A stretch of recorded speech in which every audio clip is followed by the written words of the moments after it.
siang. Selamat siang teman-teman. Selamat siang. Pada kesempatan ini kita akan mendiskusikan studi kasus tentang pertukaran gizi dalam plasenta.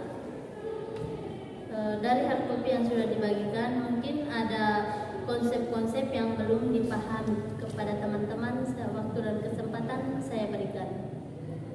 Kalau saya itu untuk plasenta, saya kurang paham tentang plasenta itu apa.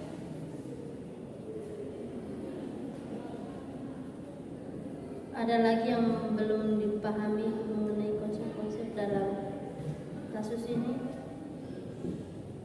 Baik, kalau dari saya sudah membaca dari tugas yang diberikan. Yang di sini yang belum saya pahami atau mengerti itu tentang tipe-tipe peredaran darah induk betina dan janin. Ada lagi pertanyaan atau konsep yang belum dipahami? Sejauh ini cuma itu saja. Oke. Saya akan mencoba menjelaskan mengenai plasenta. Dari apa yang saya sudah cari di Google, plasenta itu sendiri merupakan lapisan yang menempel pada rahim selama bayi dalam kandungan dan berperan menjaga asupan darah dari ibu ke bayi melalui tali pusat. Saja, mungkin ada tambahan? Kalau dari saya mungkin untuk plasenta itu juga sudah cukup jelas. Saya akan mencoba menjelaskan mengenai tentang tipe-tipe peredaran darah, yang dimana menurut apa yang saya baca itu tipe-tipe peredaran darah itu ada dua tipe. Yaitu yang pertama tuh tipe darah janin itu berbandingkan darah ibu atau darah ibu betina, yang dimana itu terjadi pada manusia. Dan yang untuk tipe yang kedua itu peredaran darah janin itu bertetangga dengan peredaran darah ibu betina. Nah, kalau itu biasanya terdapat pada hewan seperti domba ataupun kelinci. Itu kalau untuk dari saya. Izin bertanya atau menyangka tentang peredaran darah yang bertetangga. Saya ingin bertanya, peredaran darah bertetangga itu yang bagaimana? Dan jika disangkut pautkan dengan model matematika, kira-kira bentuk model matematikanya bagaimana? Kalau yang bentuk peredaran darah yang bertetangga itu sepertinya misalnya begini. Misalnya darah dari ibu mengalir ke janin itu melalui arteri dan kemudian kembali melalui vena, itu tidak bersama-sama dengan darah dari janin yang mengalir kembali ke ibu. Mungkin seperti itu kalau untuk bentuk dari peredaran darah yang bertetangga. Nah, namun kalau untuk berdasarkan studi kasus yang kita dapatkan pada pemodel matematika ini, bentuk model matematikanya itu yang masih belum bisa, kalau saya pribadi belum bisa saya temukan, karena mungkin ada beberapa yang harus kita selidiki terlebih dahulu. Itu kalau menurut saya. Oke, kalau dari Desa bagaimana? Dari saya Jika untuk pertanyaan model matematika pada kasus pertukaran gizi dalam plasenta induk betina dan janin tipe bertetangga tidak perlu kita ketahui, maka kita jadikan yang pertanyaan yang ini menjadi pertanyaan utama. Bagaimana? Baik. betul.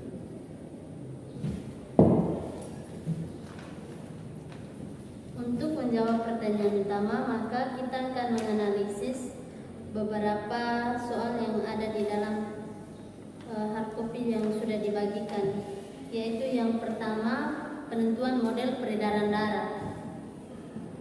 Pada teman-teman saya persilakan untuk membahas. Mungkin saya akan menjadi pertama dalam menyampaikan pendapat saya. Kalau menurut saya itu untuk kita membuat model matematika, itu yang pertama kita mungkin harus mulai mengidentifikasi dulu masalah. Yang dalam hal ini mungkin peredaran darah, seperti misalnya laju aliran darah mungkin, atau panjang membran. Namun setelah kita identifikasi tersebut, mungkin kita belum bisa langsung membuat model, karena ya seperti yang kita tahu peredaran darah itu berkaitan dengan beberapa hal. Itu mungkin yang pertama seperti hukum Fick itu yang mengatur tentang fluida. Kemudian ada hukum konservasi massa juga yang mengatur tentang banyaknya massa yang mengalir dan keluar. Mungkin berdasarkan hal-hal tersebut baru kita bisa membuat model yang kita butuhkan. Jadi intinya yang pertama itu menurut saya kita harus melakukan identifikasi terlebih dahulu, membuat pemisalan mungkin dan lain sebagainya. Terima kasih.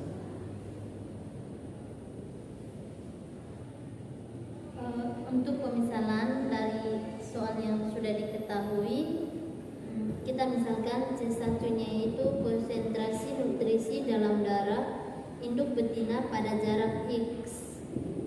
Untuk C2-nya konsentrasi nutrisi dalam darah janin pada jarak X juga. Dan untuk Q1 sama dengan laju aliran darah induk betina, Q2 laju aliran darah janin. Untuk permeabilitasnya kita lambangkan dengan P, dan untuk jarak panjang membran kita lambangkan dengan X, dan untuk lebar membran kita lambangkan dengan B. Dengan C1 dan C2 adalah fungsi dari X sepanjang L, dan Q1 dan Q2 konstan dan bebas terhadap X.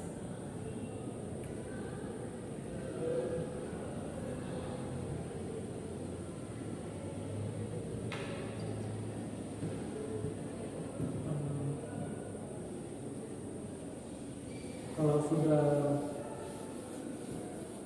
membuat atau mengidentifikasi, mungkin yang selanjutnya kita bisa merekonstruksi.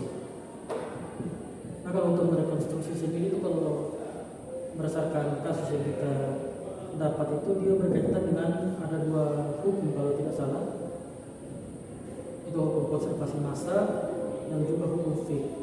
Nah, saya sudah mencoba untuk merekonstruksi berdasarkan hukum konservasi massa dan hukum Fick.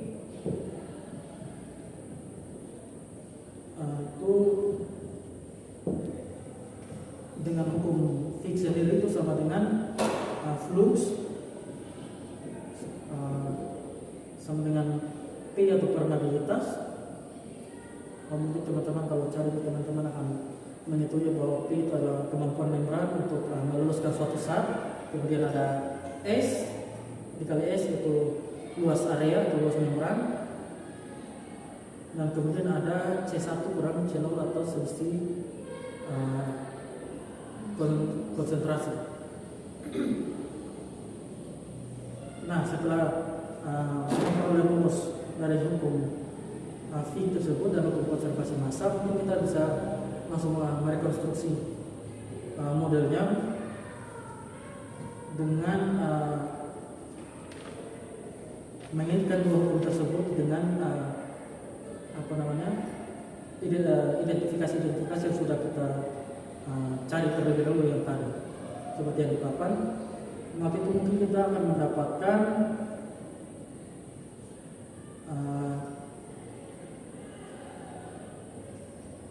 Q1 atau laju aliran darah itu dikali dengan konsentrasi yang mengalir pada jarak X, ditambah juga dengan P dikali B dikali X dikali dengan C1 kurang C2, itu harus sama dengan 0. Maka dari itu mungkin setelah kita melakukan modifikasi, kita akan mendapatkan banyak konsentrasi yang mengalir pada jarak X, sepanjang jarak X itu akan sama dengan min dari atau negatif dari permeabilitas dikali dengan B atau luas dikali dengan X, yang dimana B kali X itu yang berdasarkan rumus V itu dia sama dengan S, yaitu luas, dikali dengan C1 kurang C2 atau selisih konsentrasi diper dengan C1 atau laju aliran darah. Nah, karena berdasarkan kasus yang kita peroleh, yang saya baca, diketahui bahwa X itu tidak jaraknya itu tidak mempengaruhi. Secara umum itu jaraknya tidak mempengaruhi begitu. Maka dari itu jaraknya kita anggap sebagai konstan atau tidak sama dengan dia itu konstan dan tidak mempengaruhi, maka bisa kita tulis atau tidak begitu.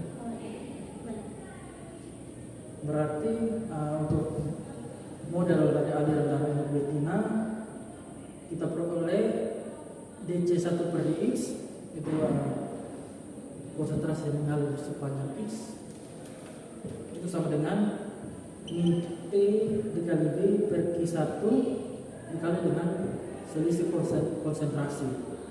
Nah, kita misalkan lagi dengan alfa 1 sama dengan P dikali B per Q1, maka kita peroleh DC1 per dx itu sama dengan min alfa 1 dikali C1 per C0. Itu untuk aliran darah induk betina.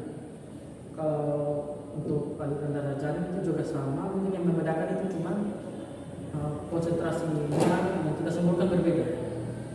Konsentrasi janin itu C2, kemudian aliran darah janin itu T2. Mungkin itu kalau dari saya hasil konstruksi yang sudah saya dapatkan itu untuk model umumnya. Namun mungkin ada beberapa kriteria yang harus kita cari juga modelnya. Mungkin kriteria yang pertama, jika alfa 1 ini tidak sama dengan alfa 2 atau yang dalam artian ini mungkin nilai Q atau laju aliran darah yang awalnya bebas dari X, makanya yang pertama kita hapus nilai X-nya, itu mulai dipengaruhi oleh panjang membran. Maka dalam kasus ini X-nya itu mungkin akan kita tambahkan gitu. Itu kalau sudah Oke. Untuk model matematika yang alfa 1-nya tidak sama dengan alfa 2, yang artinya tadi sudah dijelaskan oleh Yuda, maka berdasarkan persamaan aliran darah induk betina yang sudah disebutkan oleh Yuda juga tadi, dan aliran darah janin, yaitu untuk aliran darah betina do C1 per do X itu sama dengan min alfa 1 dikali konsentrasi C1 kurang C2, atau alfa 1 sama dengan P dikali B per Q1. Dan untuk aliran darah janin itu alfa 2 nya sama dengan P dikali B per Q2. Maka diketahui bahwa keduanya merupakan persamaan diferensial yang linear dan koefisiennya konstan, maka dapat diselesaikan menggunakan persamaan diferensial orde 2, yaitu kita misalkan do C1 per do X sama dengan C1 akson, dan do kuadrat C1 per do X itu sama dengan C1 double akson. Untuk persamaan diferensialnya dapat ditulis menjadi C1 akson sama dengan min alfa 1 dikali konsentrasi C1 dikurangi C2, dan C2 double akson itu sama dengan min alfa 2 dikali konsentrasi C1 dikurangi C2, sehingga pada persamaan diferensial orde 2 nya orde 2 dari persamaan tersebut yaitu C1 double akson sama dengan min alfa min alfa 1 C1 akson ditambah alfa 1 C dikurang alfa 2 kali C1 kurang C2.